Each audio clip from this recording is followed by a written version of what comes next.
حضرت ابو ہریرہ رضی اللہ عنہ سے روایت ہے کہ نبی کریم صلی اللہ علیہ وسلم نے فرمایا کہ اللہ تعالیٰ کا ہر مسلمان پر حق ہے کہ ہر 7 دن میں ایک دن جمعہ میں غسل کرے۔ صحیح بخاری حدیث نمبر 898۔ یحییٰ بن سعید نے خبر دی، انہوں نے عمرہ بنت عبد الرحمن سے جمعے کے دن کے غسل کے بارے میں پوچھا۔ انہوں نے بیان کیا کہ حضرت عائشہ رضی اللہ عنہا فرماتی تھیں کہ لوگ اپنے کاموں میں مشغول رہتے اور جمعے کے لیے اسی حالت میں میل کچیل میں چلے آتے، اس لیے ان سے کہا گیا کہ کاش تم لوگ کبھی غسل کر لیا کرتے۔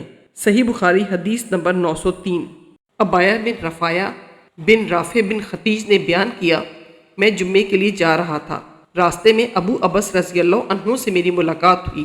انہوں نے کہا کہ میں نے رسول اللہ صلی اللہ علیہ وسلم سے سنا ہے کہ جس کے قدم خدا کی راہ میں غبار آلود ہو گئے، اللہ تعالیٰ اسے دوزخ پر حرام کر دے گا۔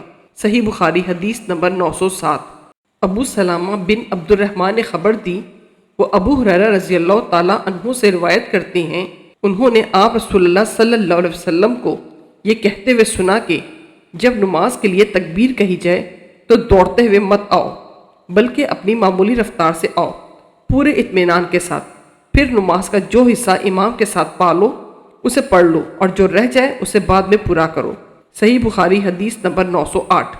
عبداللہ بن مبارک نے خبر دی، انہوں نے کہا کہ ہمیں ابن ابی ذئب نے خبر دی، انہیں سعید مقبری نے، انہیں ان کے باپ ابو سعید نے، انہیں عبداللہ بن ودی نے، انہیں سلمان فارسی رضی اللہ عنہ نے کہ رسول اللہ صلی اللہ علیہ وسلم نے فرمایا، جس نے جمعے کے دن غسل کیا اور خوب پاکی حاصل کی اور تیل یا خوشبو استعمال کی، پھر جمعے کے لیے چلا اور 2 آدمیوں کے بیچ میں نہ گھسا، اور جتنی اس کی قسمت میں تھی نماز پڑھی، پھر جب امام باہر آیا اور خطبہ شروع کیا تو خاموش ہو گیا، اس جمعے سے دوسرے جمعے تک کے تمام گناہ بخش دیے جائیں گے۔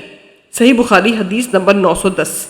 عبداللہ بن مبارک نے خبر دی، انہوں نے کہا کہ ہم کو یونس بن یزید نے خبر دی، انہوں نے کہا کہ میں نے سائب بن یزید رضی اللہ عنہ سے سنا کہ جمعہ کی پہلی اذان رسول اللہ صلی اللہ علیہ وسلم اور حضرت ابو بکر اور حضرت عمر رضی اللہ عنہما کے زمانے میں اس وقت دی جاتی تھی جب امام منبر پر بیٹھتا۔ جب حضرت عثمان بن عفان رضی اللہ عنہ کا دور آیا اور نمازیوں کی تعداد بڑھ گئی تو آپ نے جمعے کے دن ایک تیسری اذان کا حکم دیا، یہ اذان مقام زورہ پر دی گئی اور بعد میں یہی دستور قائم رہا۔ صحیح بخاری حدیث نمبر 916۔ عبید اللہ عمری نے نافع سے بیان کیا کہ ان سے عبداللہ بن عمر رضی اللہ عنہما نے کہ نبی کریم صلی اللہ علیہ وسلم جمعے میں 2 خطبے دیتے اور دونوں خطبوں کے بیچ میں بیٹھتے تھے۔ خطبہ جمعہ کے بیچ میں بیٹھنا بھی مسنون طریقہ ہے۔ صحیح بخاری حدیث نمبر 928۔ جابر بن عبداللہ رضی اللہ عنہ نے بیان کیا کہ ایک شخص آیا، نبی کریم صلی اللہ علیہ وسلم جمعے کا خطبہ دے رہے تھے۔